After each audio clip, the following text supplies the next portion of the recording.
Praise the Lord. உங்களுக்காக கொடுக்கப்பட்ட இன்றைய வார்த்தை சங்கீதம் 3:3. ஆனாலும் கர்த்தாவே, நீர் என் கேடகமும் என் மகிமையும் என் தலையை உயர்த்துகிறவருமாயிருக்கிறீர். கர்த்தருக்குள் பிரியமானவர்களே, தேவன் நமக்கு கேடகமும் மகிமையும் நம் தலையை உயர்த்துகிறவருமாயிருக்கிறார். வேதத்தில் மோசே என்பவரை நம் எல்லாருக்கும் தெரியும்.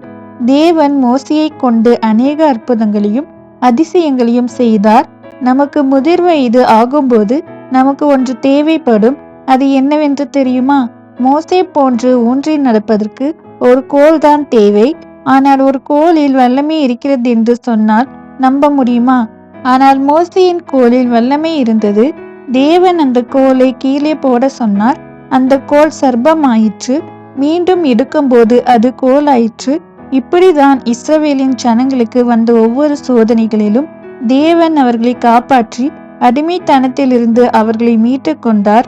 சாதாரண கோலுக்கு அந்த வல்லமை இருக்கும் என்றால் தேவன் உங்களுடைய வாழ்க்கையிலும் அந்த வல்லமைகளை தருவார். ஏனென்றால் தேவன் நம் கேடகமும் மகிமையும் நம் தலையை உயர்த்துகிறோமாய் இருக்கிறார். நீங்கள் நினைக்கலாம், நான் ஒன்றுக்கும் பிரயோஜனமற்றவளாக இருக்கிறேனே, என்னை குறை பேசுகிறவர்கள் அநேகர் இருக்கிறார்களே, என்ன பண்ணுவது என்று கூட தெரியாமல் இருக்கலாம். தேவன் உங்களை பார்த்து, என் மகனே மகளே, நான் உன் தலையை உயர்த்துவேன் என்று சொல்கிறார். நீங்கள் எந்த இடத்தில் எந்த நிலைமையில் தலை குனிந்து இருக்கிறீர்களோ, தேவன் அவருடைய கேடகமும் மகிமையையும் தந்து நிச்சயமாக உங்களுடைய தலையை உயர்த்துவார். ஆமேன்.